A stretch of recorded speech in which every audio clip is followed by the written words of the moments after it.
Olá, minhas amigas e meus amigos, tudo bem com vocês? Eu sou Gustavo Eugênio do CGE Consultoria e Estudo Jurídico e hoje, pessoal, eu estou aqui de volta para dar continuidade às nossas aulas sobre o concurso do Auditor Fiscal do Trabalho.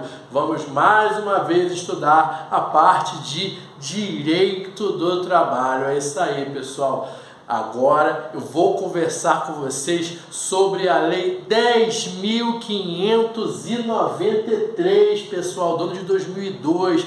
Essa lei que trata das atribuições do plano de carreira do Auditor Fiscal do Trabalho. Mas antes de mais nada, pessoal, eu peço para que vocês acionem o sino de notificações para que vocês sempre estejam inteirados nesse conteúdo, para que vocês sempre recebam esse conteúdo.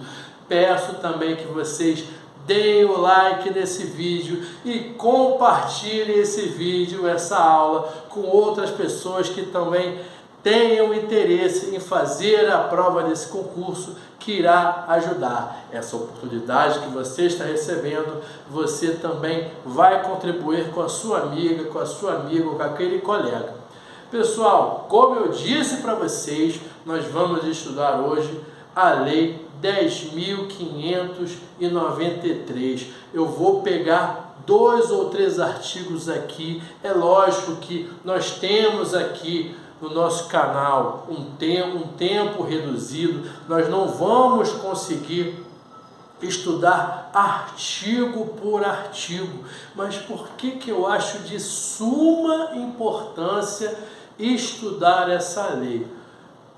Você vai lembrar que eu conversei com vocês na aula passada, quando eu falei sobre FGTS, e mencionei que no edital, na parte que falava do Auditor Fiscal do Trabalho, o edital teceu um comentário, colocou essa lei ali, referente às atribuições do Auditor Fiscal do Trabalho.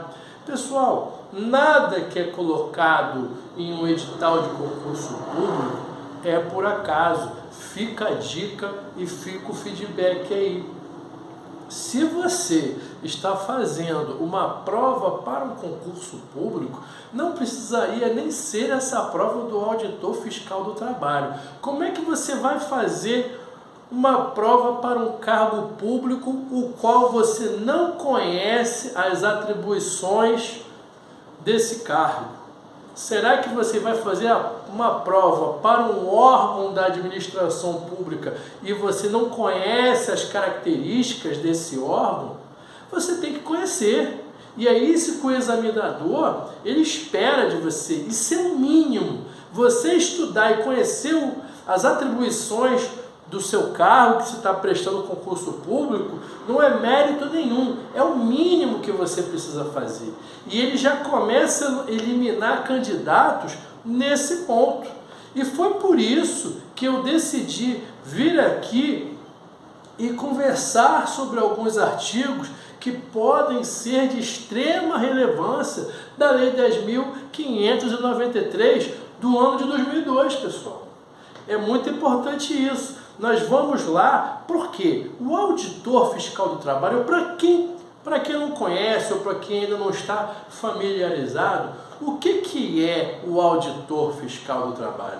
É aquele agente público que vai lá na empresa verificar, fiscalizar, aplicar multa, aplicar penalidade, dar prazo para aquela empresa regularizar algum documento, ou algum ato, ou alguma atividade.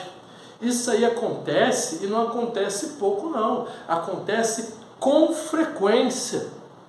Já trabalhei em empresa, eu já disse para vocês aqui no meu canal outras vezes, eu como advogado do setor jurídico de uma empresa, eu fazia as defesas, muitas vezes, defesas administrativas da empresa. Por quê? O Auditor Fiscal do Trabalho ia lá naquela empresa e aplicava um auto de infração. Quando ele aplicava esse auto de infração, o Auditor Fiscal do Trabalho, o que vinha lá no auto de infração? Ou você paga aquela multa de R$ 2.000, ou você tem o prazo para você contestar aquele auto de infração. Você poderia também, além da contestação, recorrer da decisão que negasse a sua defesa. Então tem vários procedimentos aí. Tem a parte administrativa e também tem a parte jurídica. Mas fato é que chegamos ali até o advogado. Mas o auditor fiscal do trabalho, ele está lá na ponta dessa conversa.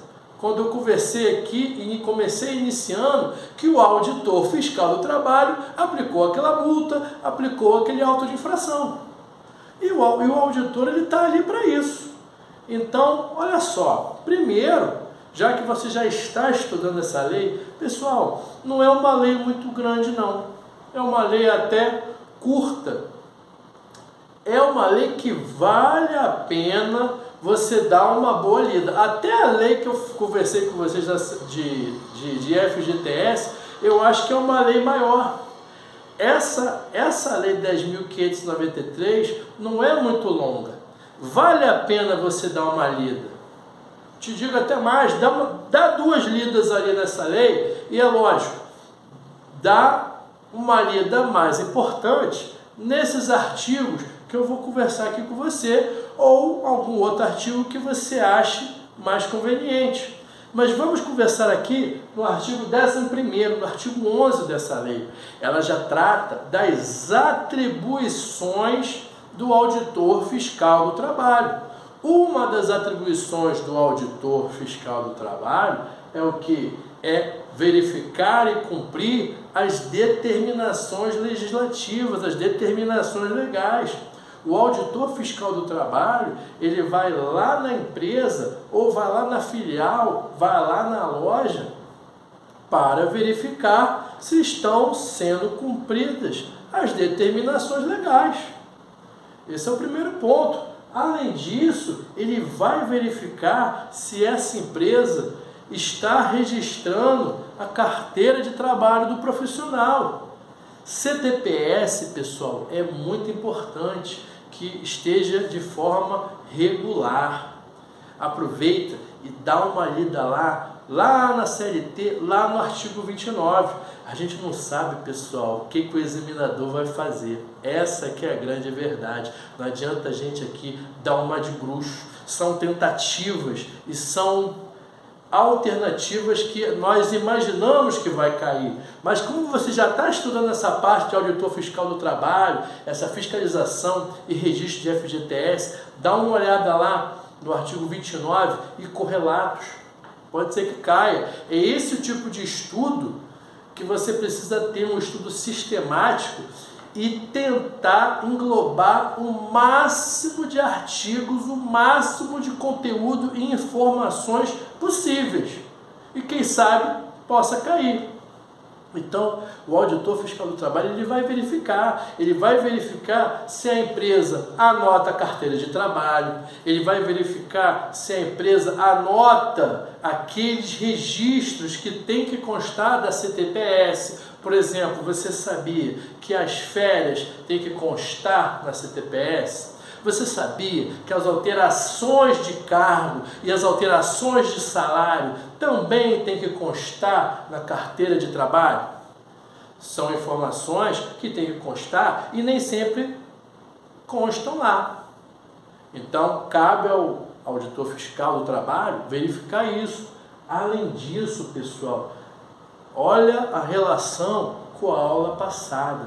Cabe ao auditor fiscal do trabalho verificar se a empresa está recolhendo o Fundo de Garantia por Tempo de Serviço, o FGTS. Além de verificar o recolhimento do FGTS pela empresa, que você vai lembrar lá que a empresa era obrigada a recolher mensalmente até o dia 28%, vai verificar também se ela, quando demite sem justa causa, paga a multa de 40%. Além do FGTS, vai verificar se a empresa recolhe as contribuições sociais. Outra remissão aí, ó, vai lá no artigo 195 da Constituição da República. Contribuições sociais. Tudo está interligado, pessoal. Aqui também, ó, vai verificar, olha a importância que é dada ao auditor fiscal do trabalho. Cabe ao auditor fiscal do trabalho verificar o cumprimento dos acordos coletivos de trabalho, verificar o cumprimento das convenções coletivas de trabalho e até cumprimento das convenções internacionais a qual o nosso país seja signatário. Olha só a responsabilidade, muita informação e muitas atribuições. Por isso até que deve estar faltando funcionário para tudo isso, serviço público para tudo isso. E existe esse concurso público aí, depois de muito tempo. Se não me engano foi lá em 2013, mais de 10 anos aí se passaram. Além disso, pessoal, cabe ao auditor fiscal do trabalho, como eu conversei aqui com vocês, lavrar o auto de infração. Olha aqui, o próprio artigo 11 ele já fala isso. Mas antes do auditor lavrar o auto de infração, congela aí, porque essa lavratura do auto de infração é muito importante mesmo, mas congela. E vamos aqui mais um pouco adiante. O artigo 111A, lá no parágrafo 1º, ele nos diz o seguinte: a inspeção ela tem natureza orientadora. O que o legislador ele quer dizer com isso? Primeiro, qual é o objetivo? Primeiro é orientar. Vamos imaginar que até o examinador da banca ele coloque caráter pedagógico. A letra fria da lei usa a expressão orientadora, então você vai usar alguns sinônimos: orientar, educar, pode ter ali um outro sinônimo, caráter pedagógico. Por quê, pessoal? Quem já fez concurso público sabe que muito cai da letra da lei, mas o examinador, como sabe que tem muita gente que decora, às vezes ele muda expressões. Às vezes até você olha todas as alternativas e não tem nenhuma exata. É essa que é a verdade. Às vezes tem um copia e cola perfeito e várias outras vezes tem até o copia e cola, mas ele não é exato. E você nunca sabe exatamente se você está marcando a alternativa correta. Mas pega essa ideia do contexto. Primeiro você vai se basear na letra fria da lei no copia e cola. Mas dependendo da banca examinadora, ele vai alterar esses nomes aí. Mas sabe que o objetivo primeiro, o objetivo primordial é orientar. Por isso que eu mandei você congelar aquela informação do auto de infração. É muito fácil chegar para você e falar: não, o objetivo do auditor fiscal do trabalho é aplicar o auto de infração. Não, não é só isso. O auto de infração é uma medida excepcional. O primordial é orientar, é educar a empresa para que a empresa se adeque, para que a empresa se ajuste e promova as alterações e as atividades da forma correta. Não vamos desde já aplicar multa, não vamos desde já lavrar o auto de infração. Vamos dar a oportunidade para a empresa para que ela se adeque. É esse o objetivo. Muitas vezes, e eu já vi isso, como eu disse para vocês, em jurídico de empresa, vem o funcionário do RH e fala: doutor, nós temos que entrar em contato com a empresa tal, nós temos que fazer isso, o setor de recrutamento e seleção pediu para fazer isso, vamos nos unir aqui, porque veio um auditor fiscal do trabalho e nos deu um prazo de 60 dias para regularizar esse ponto aqui. Aí daqui a 60 dias ele volta, ou daqui a 60 dias ele marca uma data para que o representante da empresa ele vá lá no Ministério do Trabalho. Mas perceba que primeiro teve esse caráter de natureza orientadora. Aí, se ele deu essa oportunidade, ele deu essa natureza orientadora, ele deu essa possibilidade e nada aconteceu, aí vamos partir para outras possibilidades, para outras espécies, para uma multa, para uma aplicação de multa, para um auto de infração. Quando eu digo de natureza orientadora em mais de uma oportunidade, olha só o que a lei está nos falando aqui. No parágrafo 2º do artigo 11A, ele ainda usa a expressão dupla visita. Olha, guarda bem essa expressão. O parágrafo 2º fala de dupla visita. O que é essa dupla visita? Ele vai visitar, vai verificar, vai dar essa oportunidade que eu estou dizendo para vocês, depois ele volta para ver se realmente está tudo certo, para ver se conseguiu se adequar. Então guarda essa expressão na letra da lei, dupla visita, exceto, e banca de concurso público adora exceção, você vai entender o seguinte: a princípio vale a dupla visita, exceto quando encontrar irregularidade da CTPS, quando verificar fraude, reincidência na inadequação e reincidência no descumprimento da lei, embaraços que a empresa possa criar para o auditor fiscal do trabalho. Todas essas são exceções. E a banca de concurso adora exceção.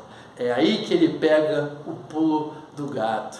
Além disso, pessoal, olha o que você precisa entender também para finalizar esse tema aqui. Quando houver a inspeção, que você já sabe que é do caráter dupla visita, tem que ter a presença do empregador. Não vai ser somente a inspeção só com o auditor fiscal do trabalho. Ele tem que oferecer a oportunidade de fazer essa inspeção, mas com o empregador. Terá que ter a empresa ali. Vai ter um representante, inclusive o empregador pode indicar alguém da família, porque senão seria arbitrário. Inclusive, provavelmente, violaria o artigo 37 da Constituição da República. Você deve saber muito bem, você é aluno que estuda Direito Administrativo, que o artigo 37 é aquele artigo que protege o cidadão contra os desmandos do poder público. Então, é por isso, como forma de proteção da pessoa, do cidadão, da empresa privada contra os desmandos do poder público, que a lei falou aqui, quando o agente público, o auditor fiscal do trabalho, no seu munus público, estiver realizando essa inspeção, o empregador, a empresa, tem direito a ter uma pessoa ali acompanhando o auditor fiscal do trabalho, para que ele não cometa nenhuma arbitrariedade ou abuso de poder. Tudo bem, pessoal? Esses são alguns artigos que eu achei relevantes. Poderia ter citado outros, mas você sabe muito bem que o nosso tempo aqui é exíguo. Eu já dou essa oportunidade, essa dica para você estudar, e vale a pena, essa lei vale a pena você estudar. Tudo bem? Espero que vocês tenham gostado dessa aula. Agradeço muito a vocês, espero que vocês tenham gostado desse vídeo. Peço que vocês deem um like, compartilhem esse vídeo com seus amigos e com as suas amigas. E eu desejo a vocês um grande abraço e até a próxima.